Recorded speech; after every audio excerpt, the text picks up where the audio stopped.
तो दोस्तों आपको पूरा मॉक टेस्ट देखना है। 40 प्रश्न आपके जीके प्लस साइंस के हो गए हैं। अब यहाँ से 41 से और आपको 80 तक देखना है जो कि मैथ के होने वाले हैं।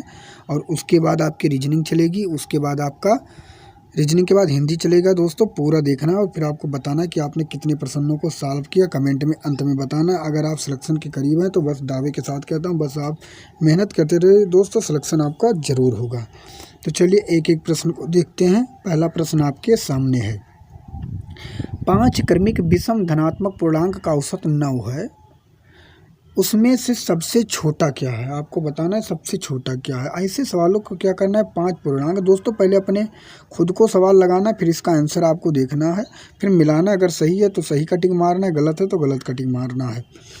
तो 5 क्रमिक है, इसमें पूछा गया है इसका धनात्मक पूर्णांक का औसत 9 है, तो यहाँ पे 9 बीच वाले में 9 लिखना है। अगर आप इधर चलेंगे तो माइनस करना है, इधर चलेंगे तो प्लस करना है। विषम की बात की गई है तो 9 के बाद क्या होगा, इधर 7 और 7 के बाद यहाँ क्या होगा 5। और इधर चलेंगे तो 9 के बाद क्या होगा 11 और 11 के बाद क्या होगा 13। पूछा गया सबसे छोटा क्या है, तो सबसे छोटा है 5, जो कि ऑप्शन नंबर ये में दिया गया है। ये इसका करेक्ट आंसर हो जाएगा। अगला प्रश्न आपके सामने है, इसका उत्तर आपको देना है। प्रथम 5 अभाज्य संख्याओं का औसत कितना होगा? प्रथम 5, तो सबसे छोटी अभाज्य संख्या है 2, उसके बाद क्या है 3, उसके बाद क्या है 5, उसके बाद क्या है 7 और उसके बाद क्या है मेरे भाई 11। इसका औसत पूछा गया है। तो कितनी संख्याएं हैं 5, तो 5। अब इसका आपको जोड़ लेना है, 2 3 5 5 10 और 10 7 17 और 18 10 कितना हुआ 28 और 28 5 से आपको भाग देना है दोस्तों। 5 25 3 बचा और इसमें 30 हुआ, 5 6 30, 5.6 आ गया, जो कि correct answer option number B में दिया गया है। बी इसका करेक्ट आंसर हो जाएगा। दोस्तों वीडियो लाइक नहीं किया तो वीडियो लाइक कर दें, चैनल पर नए हैं तो चैनल को सब्सक्राइब कर दें, क्योंकि इतना मेहनत करने के बाद अगर आप लोग हमारे तरफ से दोस्त सपोर्ट नहीं करेंगे तो बहुत ही दुख होता है मेरे भाई। इसलिए प्लीज़ आपसे रिक्वेस्ट कर रहा हूँ कि प्लीज़ वीडियो को लाइक ज़रूर करें, अपने मित्र तक शेयर भी ज़रूर करें। अगला प्रश्न आपके सामने है, 3 क्रमागत विषम संख्याओं का गुणनफल 1287 है, तो तीनों संख्याओं में से सबसे बड़ी संख्या कौन सी है? अगर हम पहली संख्या 9 मानते हैं तो इससे छोटी संख्या दोस्तों क्या है 7, इससे छोटी संख्या क्या है 5। ऐसा मानने का कारण क्या है, क्योंकि विषम पूछा गया है तो विषम ऐसी होगी 7 और 5। तो 9 7 63, 3 5 15, पीछे 5 आया, जो कि पहला ऑप्शन गलत है। अगर मैं दूसरा ऑप्शन ले रहा हूँ तो पहले 11 लूँगा, उसके बाद 9 लूँगा, उसके बाद 7 लूँगा। तो 1 9 9 और 11 9 99, 99 को अगर हम 7 से गुणा करेंगे तो 9 7 63, लगभग ये भी 1287 के करीब नहीं पहुँचेगा, ये भी ऑप्शन गलत।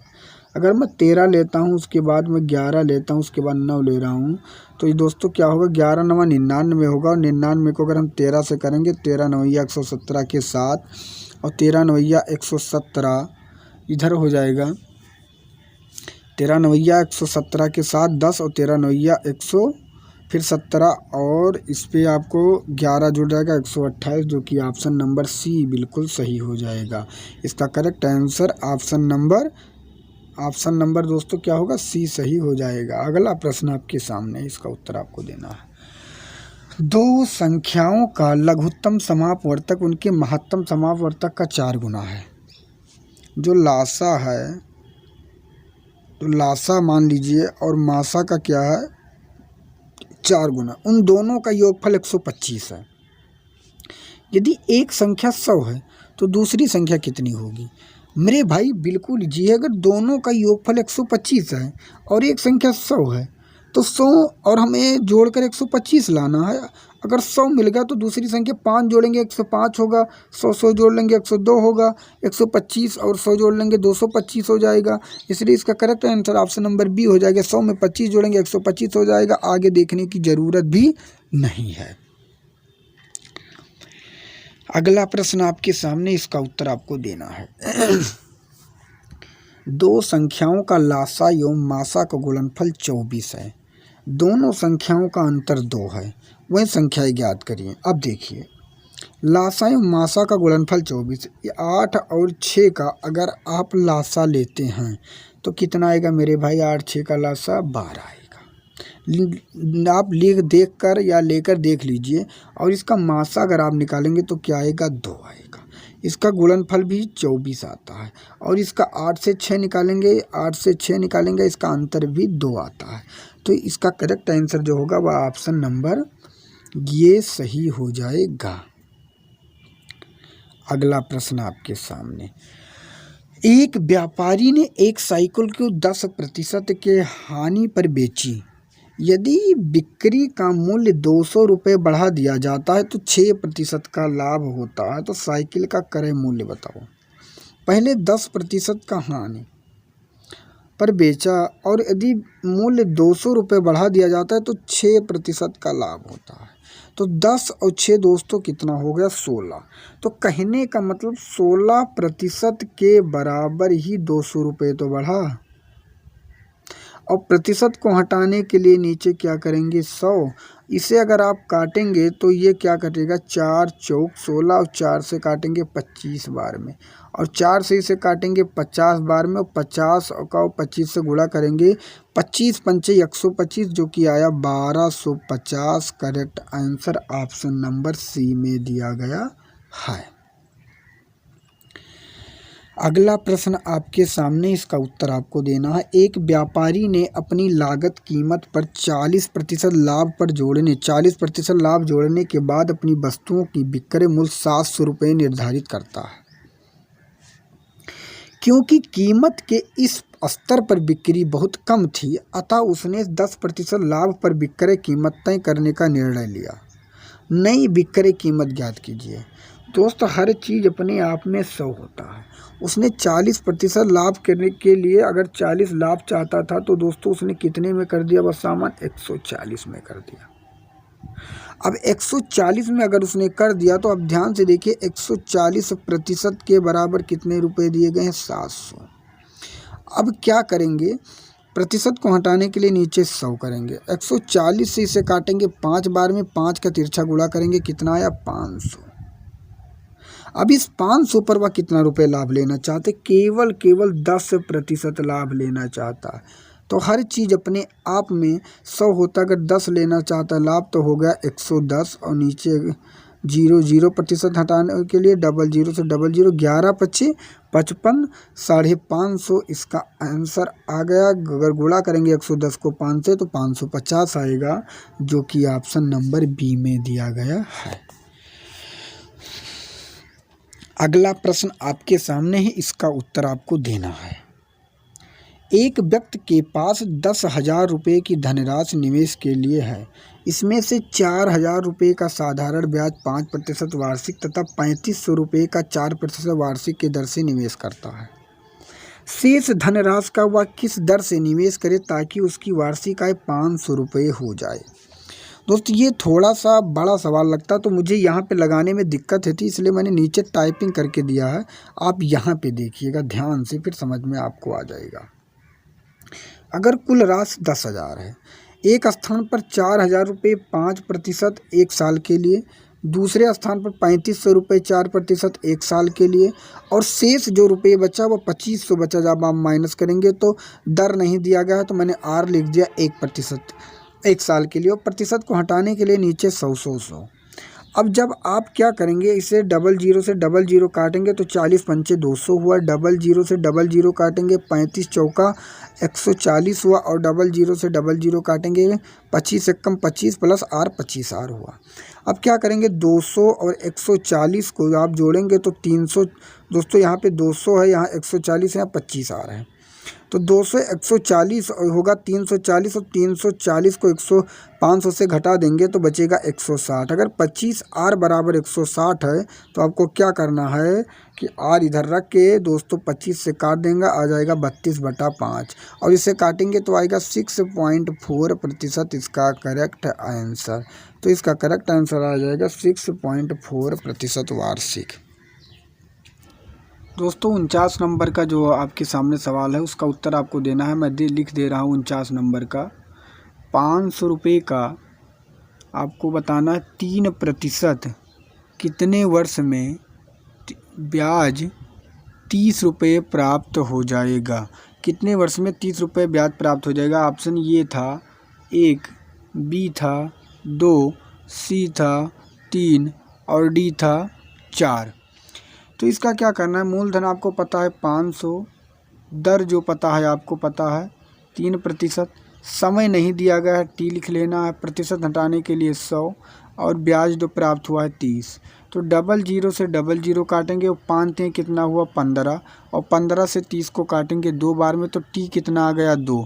तो इसका correct answer option number B सही हो जाएगा। तो 49 नंबर का आपने आंसर लगा दिया होगा। अगर आपने बी लगाया तो आपका सही है। अगला प्रश्न आपके सामने है, इसका उत्तर आपको देना है। इसका उत्तर क्या होगा, 2 शहरों के बीच उड़ान का किराया 9:11 के अनुपात में बढ़ गया है। किराए में हुई बढ़ोतरी क्या है? अगर मूल किराया 18,000 है, अब क्या देखेंगे, मूल किराया पहले 9 था और 9 के बराबर कितना है 18,000। तो 9 से 18,000 को काटेंगे तो 2,000 बार में जाएगा। तो अब कितना हो गया 11, तो 2,000 में 11 से गुणा कर देंगे, हो जाएगा 22,000 रुपया। तो इसका करेक्ट आंसर हो गया 22,000 रुपया। लेकिन ये नहीं पूछा गया, इसमें पूछा गया किराए में कितनी बढ़ोतरी हुई दोस्त। पहले 18,000 था 22,000 हो गया, पहले 18,000 था 22,000 हो गया, तो 4,000 की बढ़ोतरी हुई, जो कि ऑप्शन नंबर सी में दिया गया है। सी इसका करेक्ट आंसर हो जाएगा। अगला प्रश्न आपके सामने, इसका उत्तर आपको देना। यदि मनोज का वेतन सुभाष के वेतन से 40% कम है, हर चीज़ अपने आप में 100 होता है, 40% कम है, प्रतिशत ज्ञात करने के लिए 100 हर चीज़ में 100 होता है। अगर 40 कम होगा तो कितना बचा 60। फिर आपको काट देना, 20 दूना 40, 20 3 60 और 2 को गुणा करेंगे, यहाँ 200 होगा और बटा 3 होगा।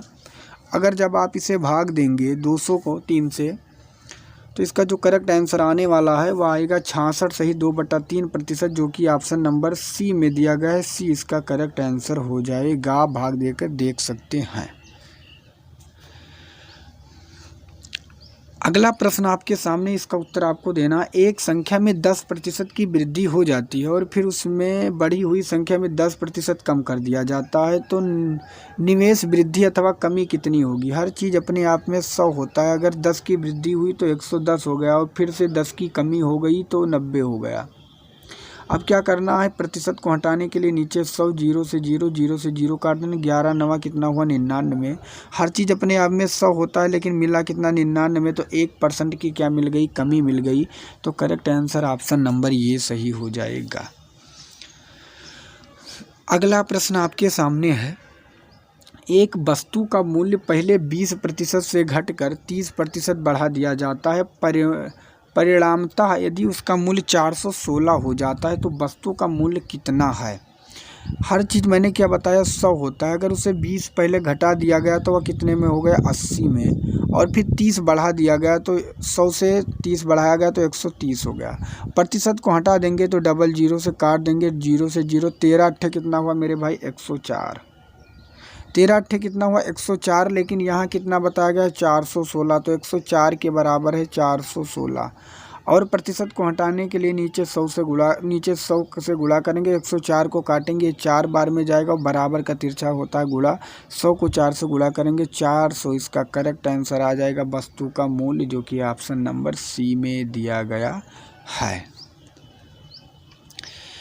अगला प्रश्न आपके सामने, इसका उत्तर आपको देना। यदि दो संख्याओं का गुणनफल 1400 और उनका मासा 5 है तो उनका लासा क्या होगा? कुछ भी करने की ज़रूरत नहीं, ऐसे संख्याओं को केवल आप 2 से भाग दीजिए, आपका आंसर आपके सामने होगा। 5 से काटेंगे 5 दूनी 10 और 5 8 40, जो कि 280 आ गया और ऑप्शन नंबर 4 में दिया गया। इसका करेक्ट आंसर ऑप्शन नंबर 4 सही हो जाएगा।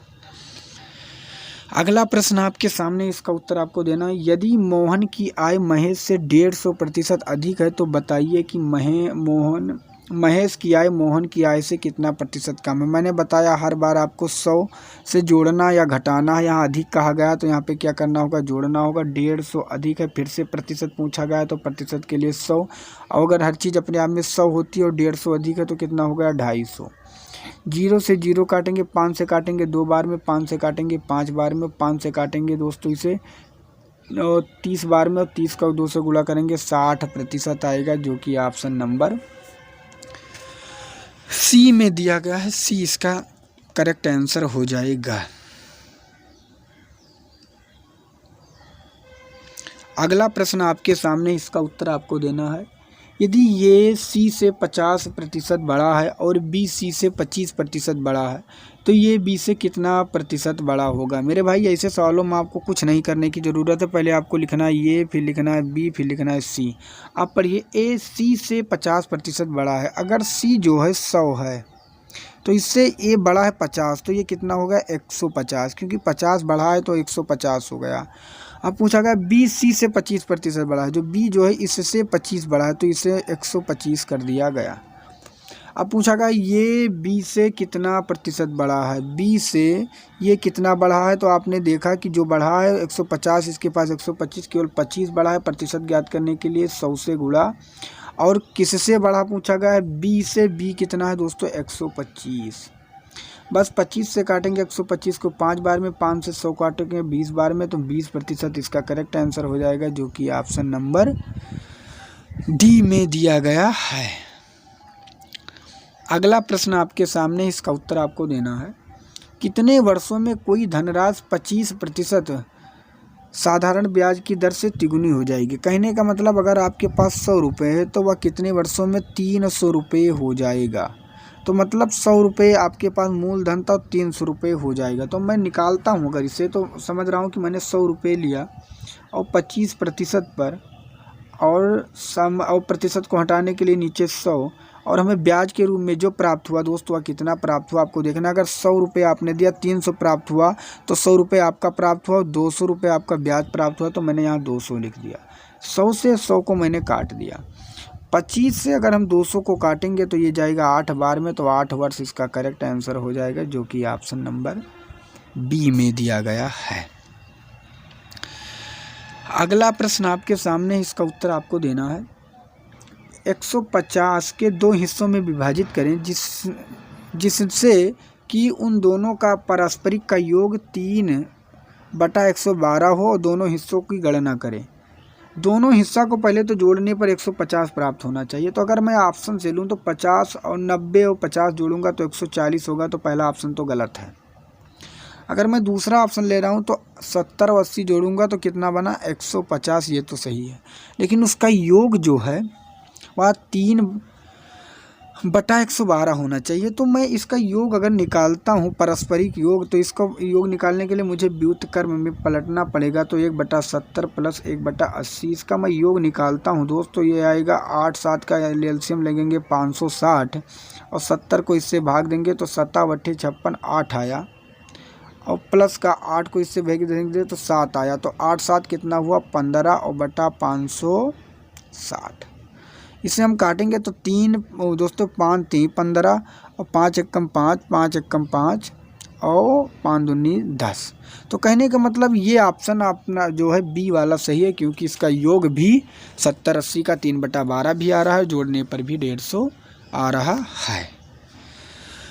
अगला प्रश्न आपके सामने दोस्तों, मैंने यहाँ पे इसे देखो समझाने की कोशिश भी की है कि जोड़ने पर 150 आ रहा, 70 का व्युत्क्रम 1/70 और इसका 1/80 है, और मैंने ऐड कर दिया है। इसे ऐड करने के बाद आप देख सकते हैं यहाँ पर 3/112 भी प्राप्त हुआ है।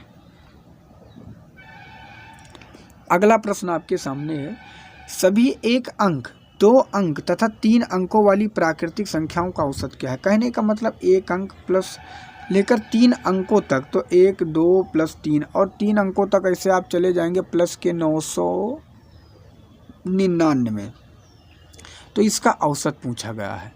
ऐसे संख्याओं का औसत का होता है फर्स्ट और प्लस लास्ट को जोड़ना और 2 से भाग देना। तो 999 प्लस 1 आप जोड़ लेंगे, प्लस 1 और 2 से भाग दे देंगे, आपका आंसर आ जाएगा। दोनों जोड़ेंगे 1000 होगा, और 1000 को 2 से भाग देंगे 500 आ जाएगा, जो कि ऑप्शन नंबर बी में दिया गया है। अगला प्रश्न आपके सामने है, 300 पर 8% के दर से कितने वर्षों में उतना ही ब्याज मिलेगा जितना 1600 रुपये पर 8/1/2% की दर से 3 वर्षों में मिलता है। तो पहले मुझे इससे देखना है कि कितना ब्याज प्राप्त होता है। तो अगर मैं इसका ब्याज निकालता हूँ 1600 का 2 8 16 1 17/2 और गुणे 3% को हटाने के लिए नीचे 100 से गुणा। तो पहले ब्याज जो देखूंगा 0000 कटेगा, 2 से काटेंगे 8 बार में। 17 8 136 हुआ, 136 को 3 से गुणा करेंगे, 3 छक 18, 3 त्रिका 9 10, 3 एकम 3। जो ब्याज प्राप्त हुआ इससे 408 प्राप्त हुआ। अब मैं इस पर 408 ब्याज रख दूंगा क्योंकि उतना ही ब्याज इसमें प्राप्त होता है। तो यहाँ यक्स होगा बराबर ब्याज प्राप्त हुआ 408। प्रतिशत को हटाने के लिए नीचे 100, 00 से 00 काट देंगे। अब इसे काटेंगे अगर 8 से, तो इसे 8 पंचे 40 डायरेक्ट कट गया दोस्त। आपको पता 8 एकम 8 कितना 51, फिर 3 से 51 को काटेंगे आया 17। तो यक्स का मान आया 17, तो 17 वर्ष इसका करेक्ट आंसर हो जाएगा, जो कि ऑप्शन नंबर डी में दिया गया है। अगला प्रश्न आपके सामने है, जितना ब्याज 5 वर्ष में 4% साधारण ब्याज की दर पर ₹6000 का होगा, उतना ब्याज ₹8000 के 3% की दर से कितने समय में हो जाएगा। सेम सवाल वैसे फिर है, तो आपको क्या करना है, ₹6000 का 5% दोस्तों 4% 5 वर्ष में देख लेना कितना ब्याज प्राप्त होता है। तो 6 पंचे 30 और 3 चौक 12, कितना रुपये ब्याज प्राप्त हुआ 1200। अब 1200 मुझे इस पर रख देना है, मुझे 1200 इस पर रख देना है। तो ₹8000 का 3% समय नहीं पता है दोस्तों, यक्स लिख दूंगा। ब्याज प्राप्त हुआ 1200, प्रतिशत को हटाने के लिए 00 से 00 कट जाएगा। 300 1200 को काटेंगे 400 बार में, इसे काटेंगे 400 को, तो ये 50 बार में कट जाएगा। तो यक्स का मान कितना दोस्तों 480 है, तो 80 को 405 बार में कटेगा, सॉरी मित्र। तो यक्स का मान आया 5, जो कि ऑप्शन नंबर डी में दिया गया है। डी इसका करेक्ट आंसर हो जाएगा। दोस्त अगला प्रश्न आपके सामने है, 62 हो गया। 63वां प्रश्न आपके सामने है, 12 सही 1/2 प्लस 12 सही 1/3 प्लस 12 सही 1/6 का आंसर क्या होगा। ऐसे सवालों को करने का तरीका होता है, पहले इन्हें जोड़ लीजिए। 12 12 24 और 12 3 कितना हुआ 36। 36 यहाँ लिखिए। अब यहाँ लिखा है 1/2 प्लस 1/3 प्लस 1/6, 1/6 इनका लासा आप लेंगे तो कितना हुआ 18। 2 से काटेंगे 9 हुआ, और 3 से काटेंगे 6 हुआ, और 6 से काटेंगे 3 हुआ। 9 6 15 और 3 18 हुआ दोस्तों, ऊपर भी 18 और नीचे भी 18। 18 से 18 कट गया, जो कि एक बार में गया। और यहाँ 36 से प्लस 1 और जोड़ देंगे, 37 प्राप्त हुआ, जो कि ऑप्शन नंबर बी में दिया गया है।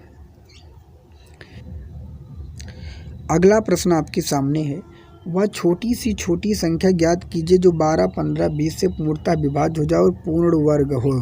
तो पहले तो आपको क्या करना है, 12 और 15 और 20 का अगर आप लासा लेंगे तो इसका लासा जो आएगा 60 आप निकाल सकते हैं। अब आपको देखना है 60 से कौन सा ऑप्शन कटता है, लेकिन कटने के साथ साथ वह एक पूर्ण वर्ग भी हो। 400 क्या पूर्ण वर्ग है, जी हाँ है, लेकिन ये 400 से क्या 60 से कटता है, तो कहेंगे नहीं कटता, तो पहला ऑप्शन गलत है। दूसरा क्या 60 से 180 कटता है, लेकिन ये पूर्ण वर्ग नहीं है, तो ये भी गलत है। 900 एक पूर्ण वर्ग भी है और 60 से भी कटता है, तो इसका करेक्ट आंसर ऑप्शन नंबर 3 सही हो जाएगा। अगला प्रश्न आपके सामने, इसका उत्तर आपको देना है। 80 लीटर दूध और पानी के एक मिश्रण में दूध के साथ दूध की मात्रा और पानी की मात्रा का अनुपात 7:3 है। इस अनुपात को 2:1 करने के लिए पानी की मात्रा लीटर में क्या मिलानी होगी। दोस्त पहले 7:3 था और फिर 2:1 हुआ। अब पहले देखिए यहाँ है पानी के मिश्रण, दूध की मात्रा और पानी की मात्रा। ये दूध है, ये पानी है, ये दूध है, ये पानी। मिलाया क्या जा रहा है, पानी मिलाया जा रहा है। मिलाया क्या जा रहा है मेरे भाई, पानी मिलाया जा रहा है। इसका मतलब है कि जो दूध है, दूध उतने का उतना है। अगर तो मैं अगर यहाँ पे 2 से गुणा कर दूँ, यहाँ 7 से गुणा कर दूँ, तो आप देखेंगे तो यहाँ हुआ 2 सत्ते 14 और यहाँ हुआ 2 3 6, यहाँ हुआ 2 सत्ते 14 और यहाँ हुआ 7 एकम 7। तो कहने का मतलब क्या हुआ मेरे भाई, यहाँ पे भी दूध और यहाँ पे भी दूध बराबर हो गया, लेकिन यहाँ पहले 6 पानी था, अब 7 पानी हो गया। तो आपको क्या देखना है, 14 6 आप देखेंगे 20 हुआ, और 80 को अगर आप 20 से काटेंगे तो ये 4 बार में गया। कितनी बार में गया, 4 बार में गया। अब क्या देख रहे हैं कि अगर ये 4 बार में गया तो इसका अंतर कितना है, 1 का अंतर है। तो 1 से गुणा कर दीजिए, इसका आंसर आया 4।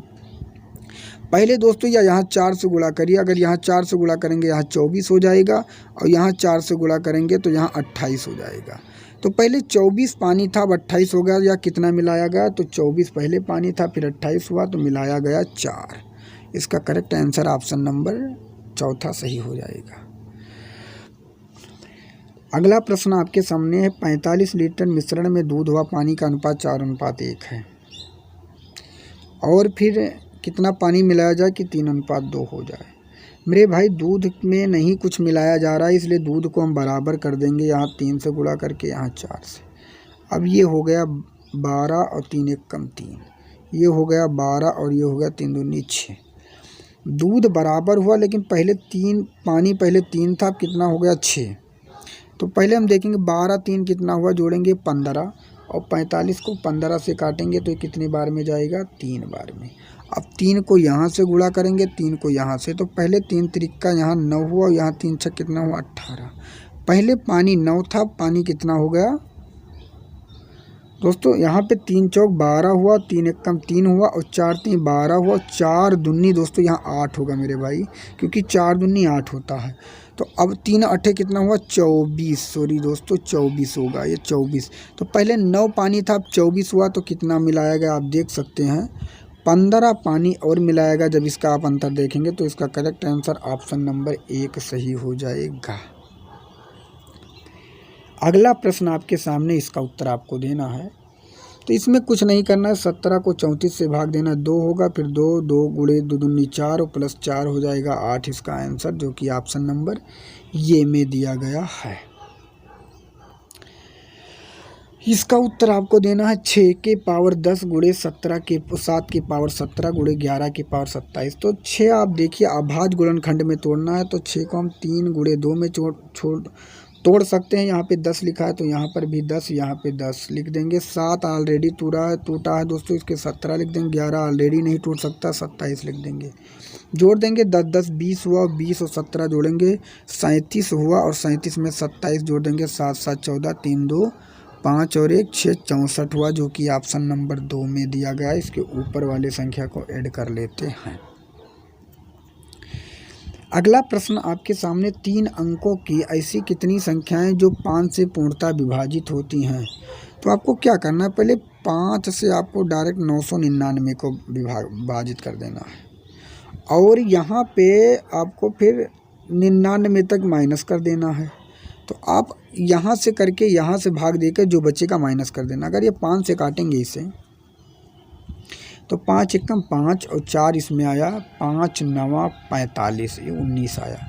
इसे काटेंगे 5 एकम 5, 4 इसमें, 5 9 45, 4 5 9 45, ये कितना है दोस्तों, 199। यहाँ कितना, 19। अंतर आप देखेंगे क्योंकि मुझे 3 अंकों की लेनी है, तो इसका अंतर आया दोस्तों 180। तो करेक्ट आंसर इसका 180 हो जाएगा, जो कि ऑप्शन नंबर 2 में दिया गया है।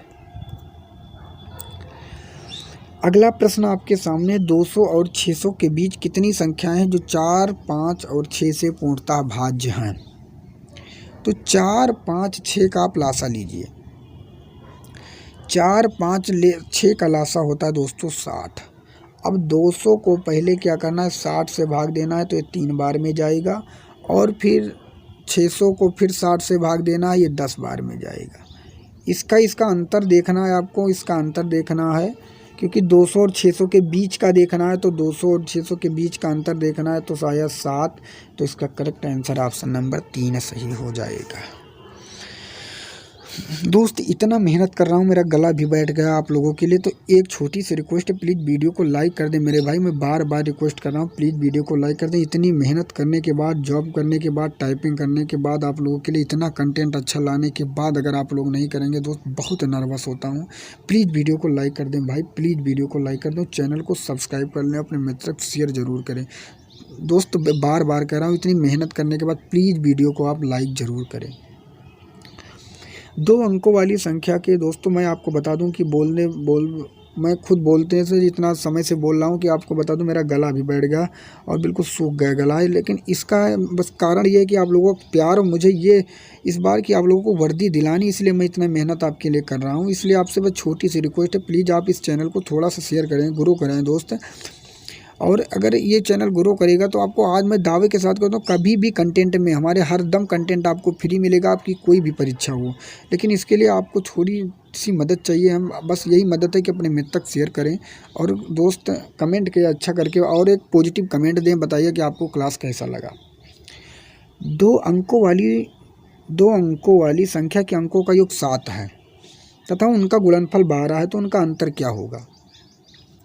दोस्त अगर कोई संख्या 2 है, अगर उनका गुणनफल मैं अपने मन से मानता हूँ कि 3 चौक क्या हुआ 12 और इनको योग क्या है 3 4 जोड़ेंगे 7। ऐसी छोटी संख्या को अपने मन से मान लीजिएगा। तो आपसे पूछा क्या गया है, 2 अंकों वाली संख्या का योग 7, तो जोड़ेंगे 7 भी बनना है, गुणनफल 12 भी बनना है, तो उनका अंतर क्या होगा, तो 3 4 से इसका अंतर देख लेंगे 1। ऐसे सवालों को अपने दिमाग से लगा लीजिएगा। इसका करेक्ट आंसर ऑप्शन नंबर 3 सही हो जाएगा। अगला प्रश्न आपके सामने, 76 को 7 5 3 4 में बांटना है, तो 76 को जोड़ेंगे 7 5 12 3 15 4 19। 19 से काटेंगे 4 बार में कट गया। अब 4 से 7 को गुणा करेंगे 28, फिर 4 को 5 से गुणा करेंगे 20, 4 को 3 से करेंगे 12 और 4 को 4 से करेंगे 16। ये आया संख्या। पूछा गया इसमें सबसे छोटा भाग कौन सा है, तो 28 20 12 16 में 12 सबसे छोटा भाग है, जो कि ऑप्शन नंबर 1 में दिया गया है।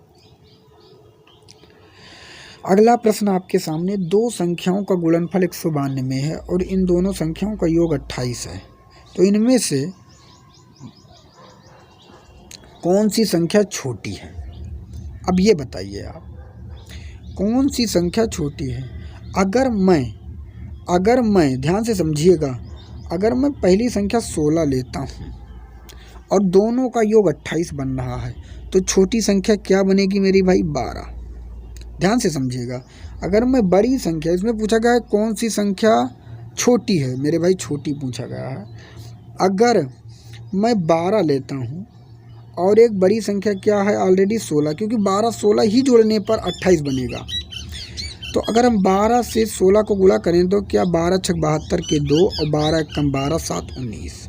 गुणा करने पर 192 भी बनता है और योग करने पर 28 भी बनता है, तो छोटी संख्या है, इसका करेक्ट आंसर 3 हो जाएगा। 3 नंबर पे 12, बड़ी पूछा जाता तो 16 होता। दोस्तों 74 नंबर का क्वेश्चन का आंसर जो है, दो संख्याओं का योग मैं लिख दे रहा हूँ। दो संख्या का जो योग है, वो 40 है और अंतर जो है वो 20 है। तो बड़ी संख्या कौन सी है आपको बताना है, बड़ी संख्या कौन सी है। इसका ऑप्शन है 20 30 40 50। ये ऑप्शन, ये बी ऑप्शन, ये सी ऑप्शन, ये डी ऑप्शन। तो ऐसे सवालों को क्या करना है, पहले 40 और 20 को जोड़कर जो आएगा 60 और उसे 2 से भाग देंगे तो बड़ी संख्या आ जाएगी 30। अगर छोटी संख्या पूछा जाता तो 40 20 का अंतर लेते, 20 और 2 से भाग देते तो आता 10। तो पूछा गया बड़ी संख्या कौन सी है, तो बड़ी संख्या दोस्तों ऑप्शन नंबर बी सही हो जाएगी, जो कि 30 है, इसका करेक्ट आंसर हो जाएगा। अगला प्रश्न आपके सामने, उसका उत्तर आपको देना है कि इसका उत्तर क्या होगा।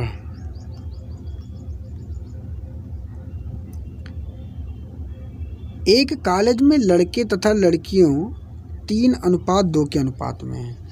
यदि 20% लड़के तथा 25% लड़कियां वयस्क हैं, तो अवयस्क लड़कियां कितनी हैं। तो मैं क्या करता हूँ, 3 को मैं 300 मान लेता हूँ, 2 को मैं 200 मान लेता हूँ।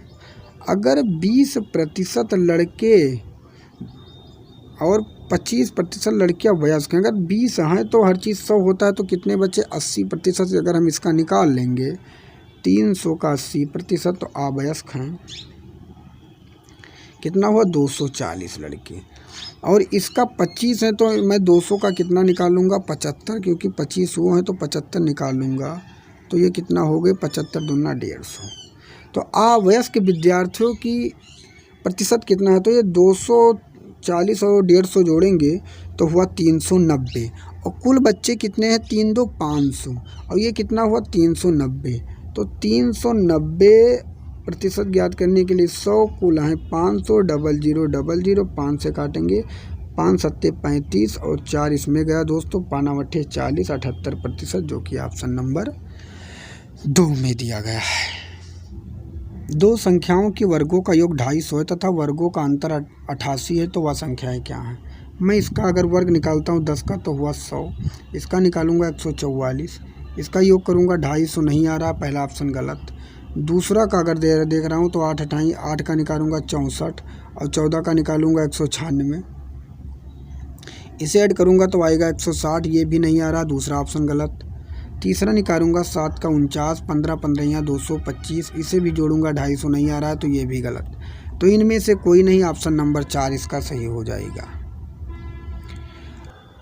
अगला प्रश्न आपके सामने, दो छात्रों ने काले चुनाव लड़ा। विजेता छात्र को कुल मतों का 60% प्राप्त किया तथा केवल 144 मतों से विजयी हुआ, तो कुल मत कितने मिले? दोस्तों हर चीज़ अपने आप में 100 होता है, उसने 60 पाया तो दूसरों ने 40 पाया, तो वह कितने वोटों से विजयी हुआ? 20% वोटों से विजयी हुआ, क्योंकि इसने 60 और 40 और यहाँ पे 20% से विजयी हुआ और यहाँ पे उसे 144 मिला। कुल मत पूछा गया तो कुल मत मैंने 100 माना है, क्योंकि यहाँ पे देख सकते हैं 20 से काटेंगे एक बार में 100 को, 20 पंचे 100, 144 पंचे आप गुणा करेंगे 5 चौक 20, 5 चौक 20 22 और 5 एकम 5 7, तो दोस्तों 720 इसका करेक्ट आंसर हो जाएगा, जो कि ऑप्शन नंबर 1 में दिया गया है। अगला प्रश्न आपके सामने, इसका उत्तर आपको देना। दोस्तों इसका उत्तर तो आपको पता होगा कि ये इसका फार्मूला होता है n+1 2n+1 और 6, इसी पर आपको रख देना। तो कुछ नहीं करना, यहाँ पे 14 लिखा गया 14 लिखना है, गुणे 14 कितना हुआ 15 रखना है, और फिर 14 दूना 28 से कितना हो गया दोस्तों यहाँ पे 14 दूना 28 से कितना हुआ 29 रखना है और बटे 6 लिख देना है। फिर काट देना 3 पचे 15, 3 दूनी 6, 2 से काटेंगे 7 बार में, 7 पचे 35, अब 35 को फिर 29 से गुणा कर लेंगे, 9 पचे 45 5 और 9 त्रिक 27, 28 29 30 और 31 और 2 पंचे 10 और 2 3 6 1 7, इसे आप ऐड कर लेंगे दोस्तों, 5 हुआ 1 हुआ 7 3 10 हुआ 1015 आया, 1015 जो कि ऑप्शन नंबर बी में दिया गया, इसका correct answer option number B सही हो जाएगा। अगला प्रश्न आपके सामने दोस्तों, इसका भी फार्मूला होता है n और n+1 का स्क्वायर बाई 2, इसी पर रख देना है। क्यूब वाले का कुछ करना नहीं है, पीछे संख्या 10 दिया गया 10 लिखना, गुणे 10 एक क्या करना है 11 करना है, स्क्वायर का मतलब होता है स्क्वायर कर दीजिए और बटा क्या लिख दीजिए 2। अब क्या करेंगे आप 2 से 10 को काटेंगे 5 बार में, 11 पचे कितना हुआ 55 और 55 का है स्क्वायर, 55 का स्क्वायर निकालेंगे आएगा 3025, आप निकाल कर देख सकते हैं, जो कि ऑप्शन नंबर बी में दिया गया है। अगला प्रश्न आपके सामने, इसका उत्तर आपको देना है। 1 square plus 2 square plus 3 square बराबर प्लस 10 स्क्वायर तक 385 है, फिर 2 स्क्वायर 4 स्क्वायर और 6 स्क्वायर डॉट डॉट 20 स्क्वायर तक दिया गया है, तो इसका आंसर क्या होने वाला? दोस्तों ऐसे सवाल में कुछ नहीं करना, जो 2 385 दिया गया है और 1 2 3 दिया गया, यहाँ पे सम दिया गया 2 4 6, तो 2 दूनी कितना हुआ 4, इसी 4 से गुणा कर दीजिए, आपका आंसर आपके सामने होगा। 4 पंचे 20, 4 बट्टे 32, 2 34, 4 3 12 15, 1540 इसका करेक्ट आंसर होगा। अगर यहाँ पे दोस्तों क्यूब होता तो आपको क्यूब 2 दूनी 4 दूनी 8 करके कर देना था, कुछ भी करने की ज़रूरत नहीं, आपका इजी बिल्कुल सवाल था। 1540 इसका करेक्ट आंसर हो जाएगा। तो दोस्तों ये थे 80 प्रश्न, 40 हो 40 ये, और आप देखते होंगे बोलते बोलते मेरा गला बैठ गया। इसका आप लोगों का प्यार और सपोर्ट के कारण मैं वीडियो बना रहा हूँ, लेकिन आप लोगों का अगर लाइक और सब्सक्राइब और कमेंट नहीं बढ़ते हैं तो बहुत दुख होता है दोस्त। मिलेंगे एक दूसरे नेक्स्ट वीडियो में। अब आपकी मर्ज़ी, आप क्या करेंगे आप खुद समझ सकते हैं, क्योंकि जब इंसान नर्वस हो जाता है तो फिर वीडियो बनाने की इच्छा नहीं, क्योंकि ड्यूटी करने के बाद इतना मेहनत करो और अगर आप लोग उसका पॉजिटिव कोई कमेंट नहीं देते हैं या अपने मित्र तक शेयर नहीं करते हैं तो बहुत दुख होता है। तो मिलेंगे एक दूसरे नेक्स्ट वीडियो में। आप लोग पढ़ते रहिए, मुस्कुराते रहिए, ईश्वर से यही दुआ कि सिलेक्शन ज़रूर होगा। और अभी आपको हिंदी रीजनिंग दोनों देखना है। मिलेंगे तो अगले वीडियो में। धन्यवाद। जय हिंद, जय भारत, वंदे मातरम।